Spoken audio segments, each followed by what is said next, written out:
नमस्ते। हमारे channel meditation peace of mind में मैं आप सभी का स्वागत करती हूँ। आज मैं आप सभी को वैराग्य का आनंद क्या है उसके बारे में बताऊंगी। वैराग्य का आनंद अलौकिक आनंद है। वैराग्य का आनंद नित्य आनंद है। वैराग्य का आनंद आत्मा आनंद है। वैराग्य शब्द सुनते ही हमें लगता है कि घर छोड़ना, परिवार छोड़ना, धन छोड़ना, संसार छोड़ना और संत हो जाना, साधु हो जाना, यही वैराग्य है। लेकिन सभी मनुष्य तो ऐसा नहीं कर सकते। तो वो साधक जिन्हें इस संसार में रहकर ही वैराग्य का आनंद लेना है, तो उनके लिए क्या मार्ग है? हाँ, उनके लिए भी मार्ग है। जो इस संसार को छोड़कर, परिवार छोड़कर साधु हो गए हैं, वो अपनी जगह सही है। लेकिन हमें भी वैराग्य का आनंद लेना है। तो इस संसार में रहकर हम वैराग्य का आनंद कैसे लें? वैराग्य यानी जो जगत हमें दिखता है उसमें निरस हो जाना, यानी बाह्य जगत में कोई रस नहीं रहना और अपने भीतर जो रस है उस अमृत रस का पान करना, यही वैराग्य है। भौतिक सभी वस्तुओं का त्याग कर अलौकिक खजाने को प्राप्त करने के लिए संयम का मार्ग अपनाना, ये वैराग्य है। लेकिन हमें अगर वैराग्य का आनंद लेना है तो हम इस संसार में रहकर भी वैराग्य का आनंद ले सकते हैं। तो वो कैसे? तो आपके पास चाहे बड़ा घर हो, गाड़ी हो, बड़ी कंपनी हो अपनी, लेकिन जब वो आपके मन मस्तिष्क में रहती है, यानी लोग कहते हैं ना कि मेरा घर तो बड़ा है, मेरे पास बड़ी कार है, यानी इन भौतिकता को वो अपना मानते हैं। इसलिए अपनी गाड़ी का, अपने बंगले का अहंकार रहता है। चाहे वो घर से कोसों दूर रहते हो, लेकिन घर तो सदा उनके मन में ही रहता है। तो वैराग्य का आनंद लेने के लिए पहले हमें ये समझना आवश्यक है कि इस जगत में मेरा क्या है। तो जब आप बारीकी से देखेंगे तो आपको समझ आएगा कि आपकी आत्मा के सिवा आपका कुछ नहीं है। आपकी आत्मा से अच्छा आपका कोई हितेच्छु नहीं है।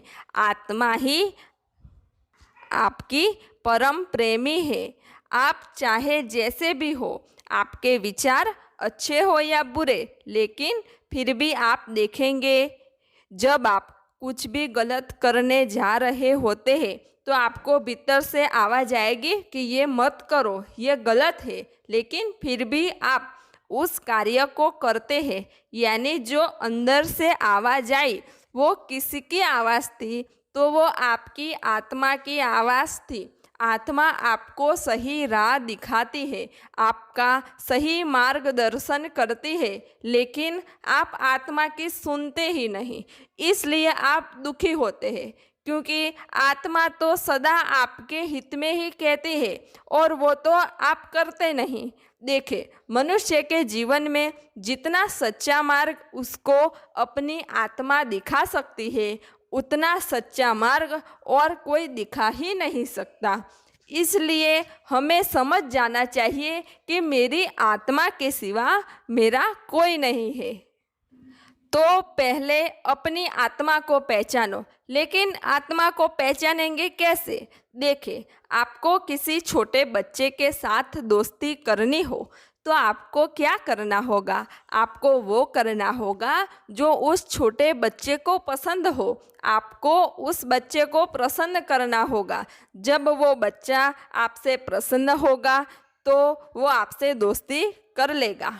तो अगर आपको अपनी आत्मा को जानना है, पहचानना है, तो आपको पहले अपनी आत्मा के साथ दोस्ती करनी होगी। और आपकी आत्मा कब आपके साथ दोस्ती करेगी?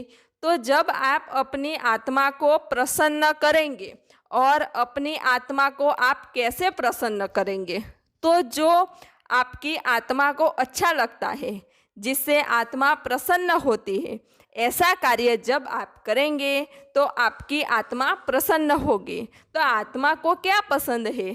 तो आत्मा निस्वार्थ प्रेम से प्रसन्न होती है, जिसमें कोई भी स्वार्थ ना हो, किसी भी तरह की आसक्ति ना हो, कोई भी अपेक्षा ना हो, तब आत्मा प्रसन्न होती है।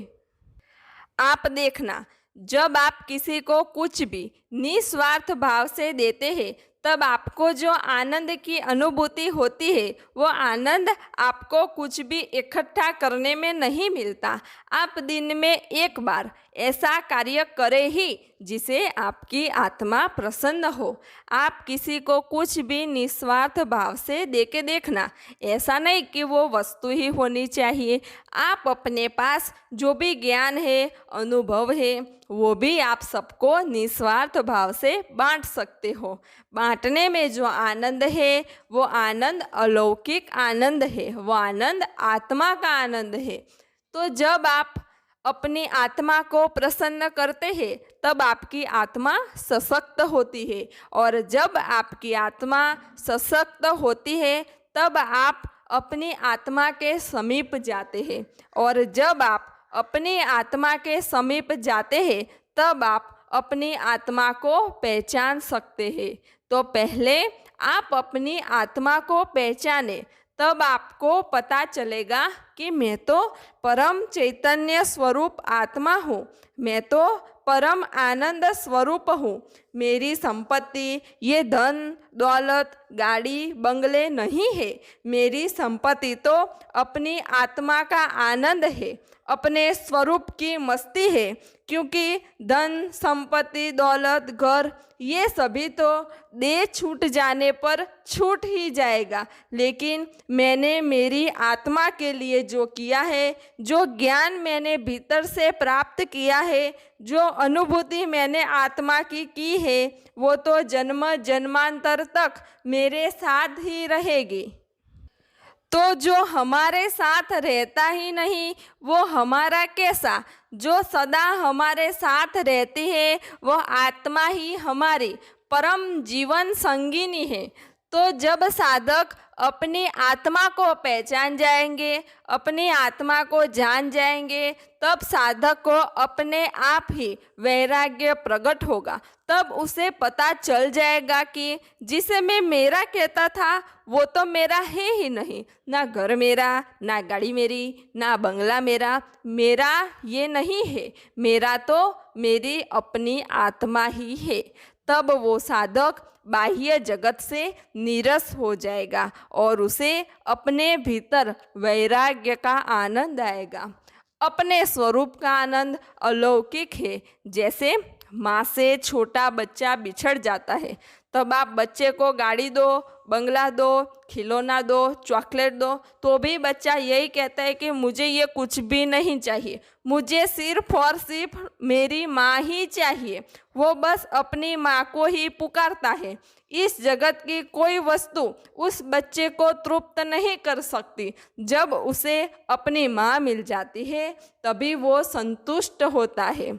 वैसे ही जब साधक अपनी आत्मा रूपी माँ से बिछड़ जाता है, तो चाहे वो इस जगत में रहता है, फिर भी उसे जगत दिखाई ही नहीं पड़ता। उसे तो सिर्फ अपनी आत्मा ही दिखाई पड़ती है। वो साधक संसार में रहते हुए भी सन्यासी हो जाता है। उस साधक के पास सब कुछ हो, फिर भी वो वैराग्यवान हो जाता है और अपनी ही आत्मा में मस्त रहता है। तो जहाँ हो वहीं पे रह के वैराग्य का आनंद लिया जा सकता है। साधक को अपने मन से सब कुछ छोड़ देना है। चाहे आपके पास कितना धन हो, पद हो, प्रतिष्ठा हो, लेकिन आपके भीतर तो एक ही परमात्मा का भजन होना चाहिए। आपको पता होना चाहिए कि ये बाह्य जगत का मेरे से जो नाता है वो तो कभी भी छूट जाएगा, लेकिन मेरा मेरी आत्मा के साथ जो नाता है वो तो अटूट है। मेरी जीवन संगिनी एक ही मेरी आत्मा है। तो जब ये भाव साधक में प्रकट होता है, तो उसके भीतर वैराग्य प्रकट होता है। तो जो आपका नहीं है उसे ही आपको छोड़ना है। जो कभी आपका हो ही नहीं सकता उसे ही आपको छोड़ना है। तो आप भी अपने स्वरूप में स्थित होके अपने स्वरूप को पहचान के उस दिव्य स्वरूप का आनंद ले और अपना मनुष्य जन्म सार्थक करें। सब घटवासी परमात्मा को प्रणाम।